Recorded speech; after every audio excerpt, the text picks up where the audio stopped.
గమనించండి. 2వ రాజుల గ్రంథం 19వ అధ్యాయం 6వ వచనములో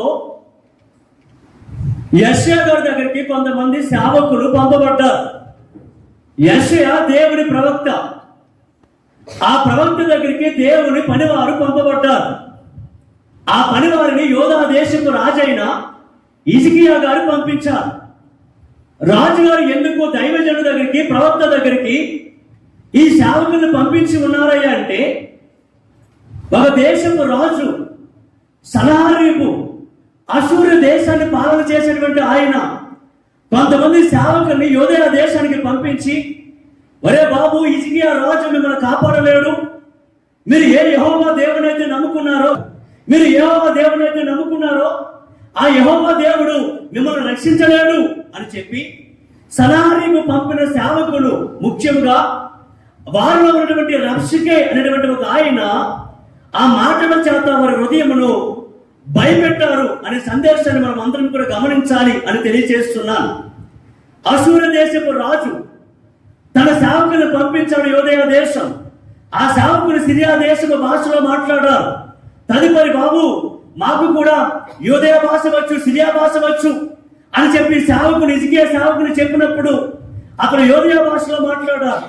అందులో రబ్షకే అనేటువంటి ఒక ఆయన లేచి నిలబడి, బాబు, హిజ్కియా నమ్ముకున్న వారులారా, యోదయ దేశపు వారులారా, మీరెవరు కూడా హిజ్కియా గురించి, హిజ్కియా మిమ్మల్ని రక్షిస్తారనుకుంటున్నారేమో, యెహోవా దేవుడు మిమ్మల్ని రక్షిస్తారనుకుంటున్నారేమో, మీ దేవుడు కానీ మీ రాజు కానీ మా చేతిలో నుండి, అష్షూరు దేశపు రాజు చేతిలో నుండి, ఆ సన్హెరీబు చేతిలో నుండి మిమ్మల్ని ఎవడు కూడా ఏం చేయలేడయ్యా అంటే రక్షించలేడు అని చెప్పాడు. ఆ మాటలు విన్నప్పుడు హిజ్కియా సేవకులు హిజ్కియా దగ్గరికి వచ్చి, అయ్యా, ఆ సేవకులు బహు విచిత్రమైన మాటలు మాట్లాడుతున్నారు. వారి దేవుడు గొప్పవాడంట, వారి రాజు గొప్పవాడంట, ఆ అష్షూరు దేశపు రాజు నుండి, ఆ సన్హెరీబు చేతిలో నుండి మనల్ని మన దేవుడు రక్షించలేడంట, నీవు కూడా మమ్మల్ని రక్షించలేవంట అని చెప్పినప్పుడు హిజ్కియాకి ఏమీ చేయలేని పరిస్థితుల్లో, ఎటు తాచలేని పరిస్థితుల్లో హిజ్కియా సేవకుల్ని ఎక్కడికి పంపించాడయ్యా అంటే, చెప్పండి, ఎక్కడికి పంపించాడు? ప్రవక్త అయిన యెషయా గారి దగ్గర ప్రవక్త అయినటువంటి ఎక్కడ పంపించాడయ్యా అంటే యెషయా ప్రవక్త దగ్గరికి పంపించాడు. ఆ యెషయా ప్రవక్త దగ్గరికి హిజ్కియా సేవకులు వెళ్ళినప్పుడు ఈ మాట పలుకుతున్నాడు యెషయా గారు. అది ఏమంటున్నారా అంటే, యెషయా ప్రవక్త ఏమంటున్నాడు అంటే, 2వ రాజుల 19వ అధ్యాయం 6వ వచనములో యెషయా వారితో ఇట్లనెను, మీ యజమానుడికి ఈ మాట తెలియజేయండి, అనగా ఇదిగో హిజ్కియాకి ఈ మాట తెలియజేయండి, యెహోవా సెలవిచ్చినదేమనగా, అష్షూరు రాజు పనివారు నన్ను దూషింపగా నీవు వినిన మాటలకు, చెప్పాలి, మీరు వినిన మాటలకు ఏమన్నారు? ఏ మాటలు విన్నారు అంటే, అయ్యా, ఇదిగో రాజు మిమ్మల్ని రక్షించలేడు అనే మాట విన్నారు. ఏ దేవుడు నమ్ముకున్నారో, ఏ దేవుడు మీకు ఆస్వాదంగా చేసుకున్నారో ఆ దేవుడు మిమ్మల్ని రక్షించలేడు అనే మాటలు విన్నాడు. ఆ విన్న మాటలకు దైవజనుడి ద్వారా, ప్రవక్త ద్వారా, యెషయా గారి ద్వారా ప్రభు చెబుతున్న మాట ఏమిటంటే, అయ్యా, రాజు గారికి చెప్పండి, హిజ్కియా గారికి చెప్పండి, హిజ్కియా రాజు ఏ మాట అయితే విన్నాడో, రబ్షకే ఏ మాటలైతే పలికాడో, నీ సేవకులు ఏ వర్తమానం అయితే నీ దగ్గరికి తీసుకుని వచ్చారో ఆ వర్తమానమునికి, ఆ మాటలకు మీరు ఏం చేయవద్దయ్యా అంటే భయపడవద్దు అని చెబుతున్నాడు. ఎందుకు ప్రియ దేవుని వారు ఈ మాట ప్రభు తెలియపరుస్తున్నాడయ్యా అంటే, మనము కూడా దేవుని నమ్ముకున్నాం, మనం అందరం దేవుని ఆరాధన చేస్తున్నాం, దేవుని చేత, యేసు రక్తము చేత రక్షణ పొందుకుని ఉన్నాం. లోకంలో ఉన్నప్పుడు, లోకాన్ని జయించుతున్నప్పుడు, లోకంలో పాలన చేస్తున్నప్పుడు, లోకంలో ప్రజలుగా బ్రతుకుతున్నప్పుడు మన జీవితంలో కూడా చాలా మంది ఎదురవుతారు. అష్షూరు రాజు ఎదురవుతారు, సన్హెరీబు ఎదురవుతారు, రబ్షకే లాగా మాటల పలికేవారు ఎదురవుతారు. వారు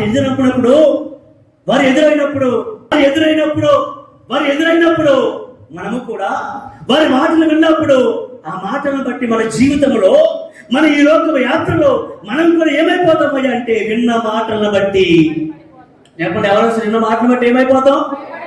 భయపడిపోతూ ఉంటాం. బాబు, నీకు రోగం వచ్చింది, ఆ మాటను బట్టి బాబు నువ్వు చనిపోతాను, కానీ ఆ రోగం వచ్చినప్పుడు ఆ మాట విన్నప్పుడు మనం ఏమైపోతామయ్యా అంటే భయపడిపోతాం. నువ్వు అప్పుడు పాలైపోయినప్పుడు ఎవరైనా వచ్చి అమ్మ నువ్వు అప్పుడు పాలైపోయావు, నీ బ్రతుకు అయిపోయింది అన్నప్పుడు ఆ మాటను బట్టి నువ్వేమైపోతావయ్యా అంటే భయపడిపోతావు. నీకు వివాహ వయసు అయిపోతా ఉంది, ఎవరైనా వచ్చి నీకు ఇంకా పెళ్లి కాదు అని అన్నప్పుడు ఆ మాటను బట్టి నువ్వేమైపోతావయ్యా అంటే భయపడిపోతావు. నీకు ఇల్లు లేదు, ఎవరైనా వచ్చి నీ బ్రతుకులకి ఇల్లు కట్టలేవు, నీ బ్రతుకు అయిపోయింది, నువ్వు సంపాదించలేవు అని చెప్పినప్పుడు ఆ విన్న మాటను బట్టి నువ్వేమైపోతావయ్యా అంటే భయపడిపోతావు. అమ్మా ఇదిగో నీ భర్త మారడు, నిన్ను కొడతాడు, నువ్వు ఎంత భక్తి చేసినా వృధాయే అని చెప్పి ఓ మాట సనహేనిపోలే రప్సుకోవాలి ఎవరైనా పలికినప్పుడు ఆ మాటను బట్టి నువ్వేమైపోతావయ్యా అంటే చెప్పాలి. ఏమైపోతావు? భయపడిపోతావు, భయపడిపోతావు. దైవజనుల ద్వారా యెషయా ద్వారా పలికిన దేవుడు ఈ రోజు ఈ మందిరములో, ఈ మహిమల మందిరంలో కూర్చున్న వాళ్ళారా, దేవుని ఆరాధిస్తున్న వాళ్ళారా, యేసు రక్తం చేత కడిగిన వాళ్ళారా, ఈ ప్రవక్త ద్వారా, ఈ దైవజనుల ద్వారా దేవుడు పలుకుతున్న మాట ఏమిటాయంటే నువ్వు ఏ మాట విన్నా నువ్వేం చేయవద్దయ్యా అంటే భయపడవద్దు. చెప్పడు కూడా దేవుడు భయపడద్దు. విన్న మాటలకి ఏం పడవద్దు, భయపడవద్దు. నీకు ఇది లేదని, నీకు పెళ్లి కాదని, నీకు వివాహం అవ్వదని, నీకు పిల్లలు పుట్టరని, నీకు ఇల్లు కట్టలేవని, నువ్వు అప్పుడు తీర్చలేవని మాటలు పలికినప్పుడు నువ్వు పేరైపోతావు అన్న మాటలు పలికినప్పుడు ఆ మాటలు బట్టి నువ్వేమవుతాయి అంటే భయపడవద్దు, భయపడవద్దు. గమనించండి, క్రైస్తవుని జీవితంలో ఏ మనిషి కూడా భయపడడానికి వీల్లేదు. ఎందుకంటే నువ్వు నమ్ముకున్న దేవుడు నిన్ను భయపెట్టే దేవుడు కాదు. నువ్వు నమ్ముకున్న దేవుడు నిన్ను కృంగదీసే దేవుడు కాదు. నువ్వు నమ్ముకున్న దేవుడు నీ ప్రార్థన ఆలకించకుండా ఉండేటువంటి వాడు కాదు. అందుకే ప్రార్థన ఆలకించే దేవుడు, నిన్ను చూస్తున్న దేవుడు, నీ కన్నిటిని చూస్తున్న దేవుడు, నువ్వు అడిగిందని ఇచ్చే దేవుడు నీ ముందు ప్రత్యక్షమై ఉన్నాడు. అందుకే నీ బ్రతుకులో ఏ మాట వినపడినా అది మంచి మాట కానీ, అది చెడ్డ మాట కానీ, అది ఏ మాట అయినా సరే నువ్వు విన్నప్పుడు నువ్వేమవుతుందయ్యా అంటే భయపడవద్దు, భయపడవద్దు. మనుషుల మాటలు వింటామండి, తెల్లారి లెగిస్తే ఎన్ని మాటలు వినపడతాయో. మనుషులందరూ కూడా మాట్లాడతారు, నీ భర్త మాట్లాడతాడు, నీ పిల్లలు మాట్లాడతారు, నీ బంధువులు మాట్లాడతారు, నీ ఇరుగు పొరుగు వారు మాట్లాడతారు, నీ శత్రువులు మాట్లాడతారు, నీ మిత్రులు మాట్లాడతారు. తెల్లారి లెగిస్తే ఎన్నో ఎన్నో ఎన్నో మాటలు నువ్వేం చేస్తావయ్యా అంటే వింటా ఉంటావు. ఈ మాటలు నిన్ను కృంగదీస్తాయి, ఈ మాటలు నిన్ను భయపెడతాయి, ఈ మాటలు నిన్ను అధైర్యానికి గురి చేస్తాయి. అయితే ఈ మాటలు నిన్ను భయపెట్టినప్పుడు యేసు వైపు చూస్తే నీకేమొస్తుందయ్యా అంటే ధైర్యం కలుగుతుంది.